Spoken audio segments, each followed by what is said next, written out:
Bonjour, le théorème de représentation de Ritz est l'un des théorèmes les plus utiles en topologie des espaces normés. Vous vous rappelez de la forme linéaire FA. On a vu que dans un espace pré-hilbertien, forme linéaire FA définie par FA appliquée à x égale à x scalaire A est une forme linéaire continue dont la norme est égale à norme de A.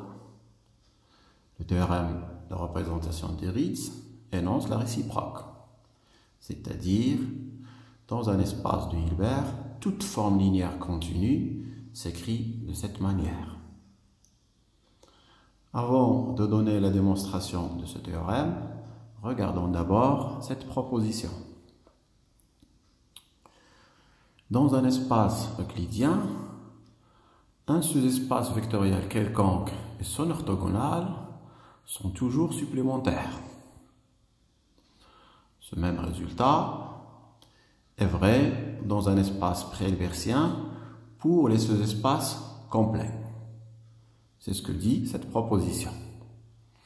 Donc, soit E un espace pré-hilbertien, F un sous-espace vectoriel complet de E, alors F et son orthogonale sont supplémentaires.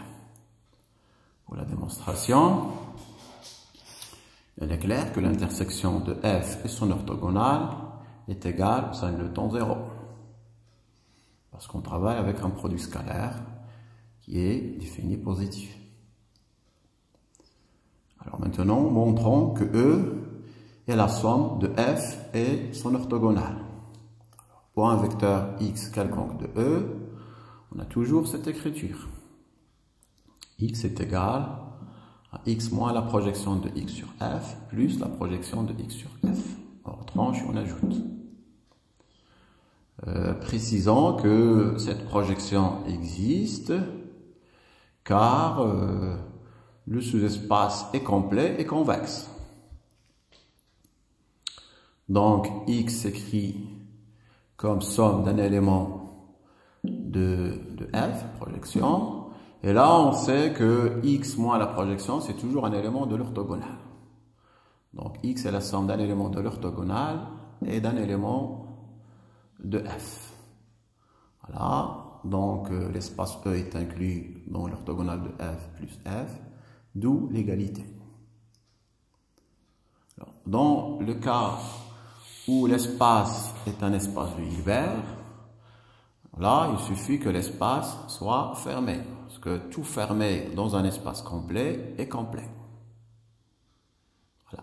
Donc, si F est un sous-espace vectoriel fermé d'un espace de Hilbert, alors F et son orthogonale sont supplémentaires. Regardons maintenant la preuve du théorème de représentation de Ritz. Le théorème, soit E un espace de Hilbert, et F une forme linéaire continue quelconque de E. Alors, F peut s'écrire de cette manière. C'est-à-dire, il existe un vecteur, un point unique, petit a appartenant à E, tel que f de x égale à x scalaire a pour tout x appartenant à E. Donc f est représenté par le vecteur petit a. Pour la démonstration, si la forme linéaire f est nulle, le résultat est évident, on peut prendre petit a égale à 0. Ça marche. Donc on peut supposer dans la démonstration que la forme linéaire n'est pas nulle. Alors le noyau de f est un sous-espace vectoriel fermé, car forme linéaire f est continue. L'image réciproque d'un fermé par une application continue est un fermé. Et puisque l'espace E est complet, donc ce fermé est complet. Et d'après la proposition précédente, le noyau et son orthogonale sont supplémentaires. Voilà. Alors maintenant, puisque la forme linéaire f est non nulle, l'orthogonale du noyau n'est pas réduit à 0. Sinon, si l'orthogonale est réduite à 0, alors f est égal au noyau de f, c'est-à-dire que f est nul, ce qui est absurde. Alors, puisque l'orthogonale n'est pas réduite à 0, on peut choisir un vecteur non nul dans cette orthogonale. Notons-le petit b. Alors maintenant, essayons de trouver un vecteur qui représente la forme linéaire f. Alors, pour tout vecteur x de E, ce vecteur appartient toujours au noyau. F de b scalaire x moins f de x scalaire b.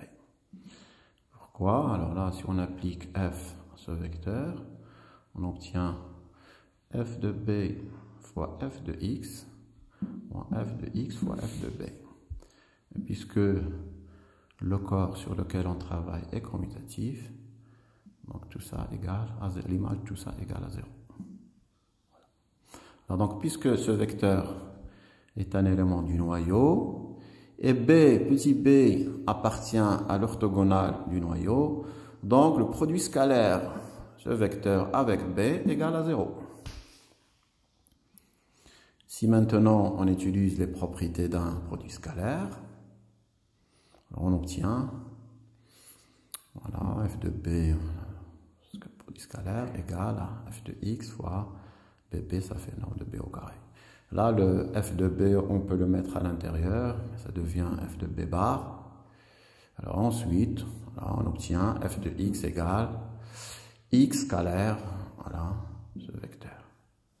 Voilà donc le petit a qui représente, le vecteur petit a qui représente la forme linéaire. Voilà donc pour l'existence. Regardons l'unicité. Supposons que la forme linéaire f est représentée par deux vecteurs a et a'. C'est-à-dire que f de x égale à x scalaire a, quel que soit x appartenant à E, et f de x égale à x scalaire a', quel que soit x appartenant à E. Donc en particulier pour le vecteur x égale à a moins a', on obtient f de a moins a' égale à moins a' scalaire a, qui est égal aussi à moins a' scalaire a'. Donc, voilà, ce produit scalaire égale à 0, c'est-à-dire que la norme de a moins a' égale à 0, c'est-à-dire que a est égal à a'. D'où l'unicité.